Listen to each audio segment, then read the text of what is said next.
Today, I'm going to teach you the tricks to make the perfect caramel. What you're going to need is a thermometer to check the temperature of the sugar, as well as a saucepan, which needs to be made of steel and possibly have a heavy bottom. I'm using one with a double bottom. We're going to start with the most difficult type of caramel to make, the kind used for creme caramel, dry caramel. To prevent the sugar from burning, keep the heat very low and add the sugar gradually 1 tablespoon at a time. Only add the next tablespoon when the previous one has completely melted. There, look, the sugar is melting now.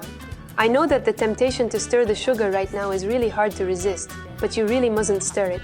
If you stir it, the sugar will crystallize and that would completely ruin the caramel. Now it's melted, I can add a little more sugar.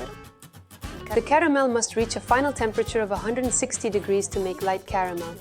Or to make dark caramel, it has to get close to 180 degrees without going above that. As soon as the caramel is ready, you have to pour it straight away. Dry caramel is a very technical type of caramel to make and is actually quite difficult to make in home kitchens. So today I'm going to show you the very easy version using water, which is perfect even for beginners. First of all, pour in the water. And then add the sugar so that it gets evenly covered in water. Now, we're going to wait for the sugar to melt over the low heat. Then begin to simmer, turn pale gold, and finally, turn a nice amber color.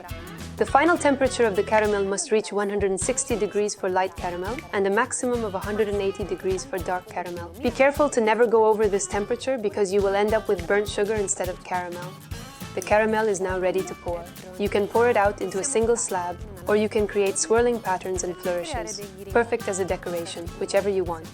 If you want to add a special touch to your creams, you can crush it up in a mixer, and once it is crushed, add it to the other ingredients. This is the difference between a dark caramel and a light caramel. And now that you've learned the secrets of making caramel, you can feel free to use it in any recipes you want to make. Bon appétit!